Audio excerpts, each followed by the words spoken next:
হব হিমন্ত বিশ্ব শৰ্মাক বিজেপিৰ ভিতৰতে এতিয়া হিমন্ত বিশ্ব শৰ্মাক আঁতৰাবলৈ ৰণকৌশল প্ৰস্তুত কৰা হৈছে নিজ দলৰ ভিতৰতে এতিয়া হিমন্ত বিশ্ব শৰ্মাৰ কথা কোনেও নুশুনা হৈছে ক্ৰমাৎ এতিয়া অকলশৰীয়া হ'বলৈ ধৰিছে মুখ্যমন্ত্ৰী হিমন্ত বিশ্ব শৰ্মা মুখ্যমন্ত্ৰী হিমন্ত বিশ্ব শৰ্মাৰ বিৰুদ্ধে এতিয়া বিস্ফোৰণ প্ৰদেশ কংগ্ৰেছৰ সভাপতি গৌৰৱ গগৈৰ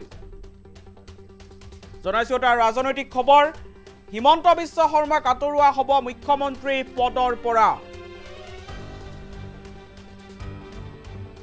বিজেপিৰ ভিতৰতে এতিয়া চলিছে হিমন্ত বিশ্ব শৰ্মাক আঁতৰোৱাৰ ৰণকৌশল নিজ দলৰ ভিতৰতে কোনেও নুশুনা হৈছে হিমন্ত বিশ্ব শৰ্মাৰ কথা ক্ৰমাৎ অকলশৰীয়া হ'বলৈ ধৰিছে ৰাজ্যৰ মুখ্যমন্ত্ৰী হিমন্ত বিশ্ব শৰ্মা মুখ্যমন্ত্ৰীৰ বিৰুদ্ধে এতিয়া বিস্ফোৰণ প্ৰদেশ কংগ্ৰেছৰ সভাপতি গৌৰৱ গগৈ ক্ষমতা যোৱাৰ দিনাই তুলিৰাম ৰংহাঙক লৈ বিদেশলৈ যাব হিমন্ত বিশ্ব শৰ্মা ছিংগাপুৰলৈ পলাব লাগিব হিমন্ত বিশ্ব শৰ্মা আৰু তুলিৰাম ৰংহাং সৰ্বানন্দ সোণোৱালৰ দিনত জাতি মাটিৰ কথা শুনিবলৈ পাইছিলো কিন্তু হিমন্ত বিশ্ব শৰ্মাৰ দিনত শুনিছ বেদখল আৰু লুণ্ঠনৰ কথা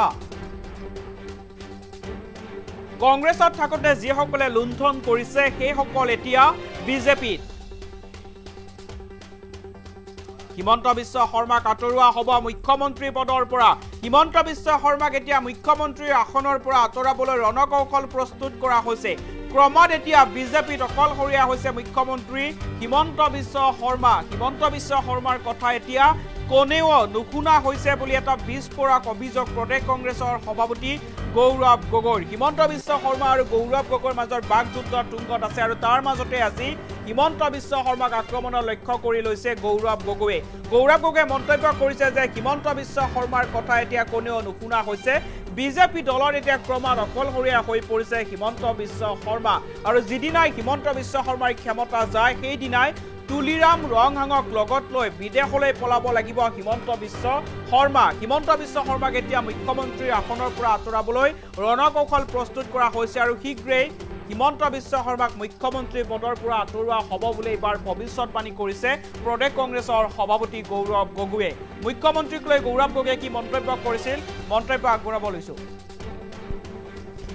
তো সেই কাৰণে আজি তাৰিখত অসমৰ মুখ্যমন্ত্ৰী হিমন্ত বিশ্ব শৰ্মা ডাঙৰীয়াৰ আজি তেওঁৰ কথাৰ কোনো মূল্য নাই বিজেপি দলৰ ভিতৰত তেওঁৰ কথাবোৰ কোনো নুশুনে বা শুনিবলৈ নিবিচাৰে কথাও নাপাতে তেওঁ অকলশৰীয়া হৈ পৰিছে তেওঁ কেতিয়াও চকীৰ পৰা আঁতৰাব সেয়াই লৈ বিজেপি দলৰ ভিতৰত ৰণকৌশল নহ'লে চৰকাৰটো যোৱাটো 100% নিশ্চিত মুখ্যমন্ত্ৰী হলটেকত পৰিছে সেইকাৰণে নিজৰ গাদী ৰক্ষা কৰিবলৈ নিজৰ সংখ্যাটো লুকাবলৈ কাৰণে উচ্ছেদৰ কামখিনি আৰম্ভ কৰিছে আমাৰ ৰাইজক ইমান অন্যায় কৰিছে অত্যাচাৰ কৰিছে ক্ষমতা গুচি যোৱাৰ পিছত ৰাইজৰ মাজত কেনেকৈ থাকিব আজি পুলিচ আছে আজি ক্ষমতা আছে সেইকাৰণে সাংবাদিকে যেতিয়া প্ৰশ্ন সোধে ডাইৰেক্টলি কৈ দিয়ে তোমাৰ মালিক কোন কোনোবা যুৱকে ফেচবুকত প্ৰশ্ন কৰিলে জেললৈ পঠাই দিয়ে কিন্তু যেতিয়া ক্ষমতা গুচি যাব তেতিয়াতো মালিকৰ নাম সুধিব নোৱাৰিব তেতিয়াতো ল'ৰাজনক জেলত পঠাব নোৱাৰিব এটাতো প্ৰশ্ন উত্তৰ দিব লাগিব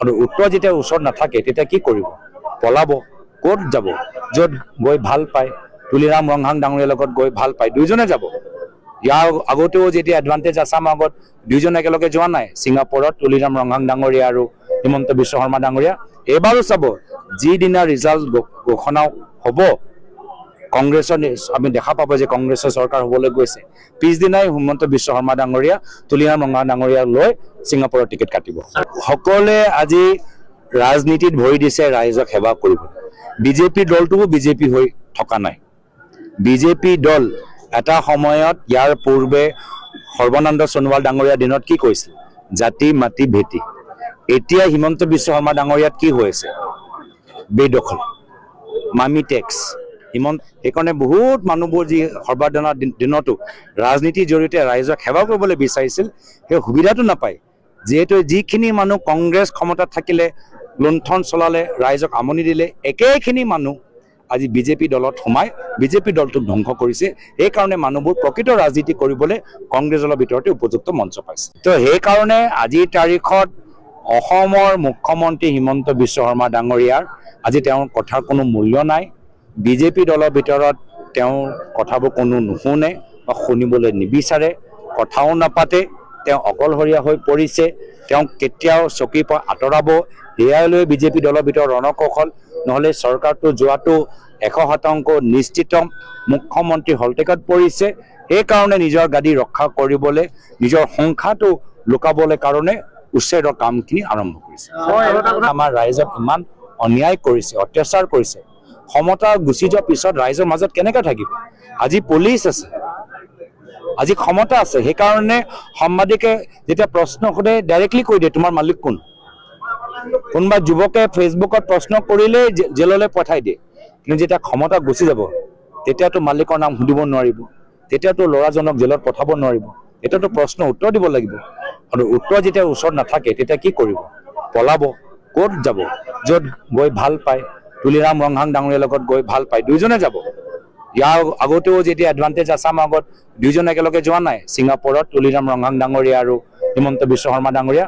এইবাৰো চাব, যিদিনা ৰিজাল্ট ঘোষণা হ'ব কংগ্ৰেছৰ, আমি দেখা পাব যে কংগ্ৰেছৰ চৰকাৰ হ'বলৈ গৈছে। পিছদিনাই হিমন্ত বিশ্ব শৰ্মা ডাঙৰীয়া তুলিৰাম ৰংহাং ডাঙৰীয়াক লৈ ছিংগাপুৰৰ টিকেট কাটিব। সকলোৱে আজি ৰাজনীতিত ভৰি দিছে ৰাইজক সেৱা কৰিবলৈ। বিজেপি দলটোও বিজেপি হৈ থকা নাই। বিজেপি দল এটা সময়ত ইয়াৰ পূৰ্বে সৰ্বানন্দ সোণোৱাল ডাঙৰীয়াৰ দিনত কি কৈছিল? জাতি মাটি ভেটি। এতিয়া হিমন্ত বিশ্ব শৰ্মা ডাঙৰীয়াত কি হৈ আছে? বেদখল, মামি টেক্স। সেইকাৰণে বহুত মানুহবোৰ যি সৰ্বানন্দ দিনতো ৰাজনীতিৰ জৰিয়তে ৰাইজক সেৱা কৰিবলৈ বিচাৰিছিল সেই সুবিধাটো নাপায়। যিহেতু যিখিনি মানুহ কংগ্ৰেছ ক্ষমতাত থাকিলে, লুণ্ঠন চলালে, ৰাইজক আমনি দিলে, একেখিনি মানুহ আজি বিজেপি দলত সোমাই বিজেপি দলটোক ধ্বংস কৰিছে। সেইকাৰণে মানুহবোৰ প্ৰকৃত ৰাজনীতি কৰিবলৈ কংগ্ৰেছ দলৰ ভিতৰতে উপযুক্ত মঞ্চ পাইছে।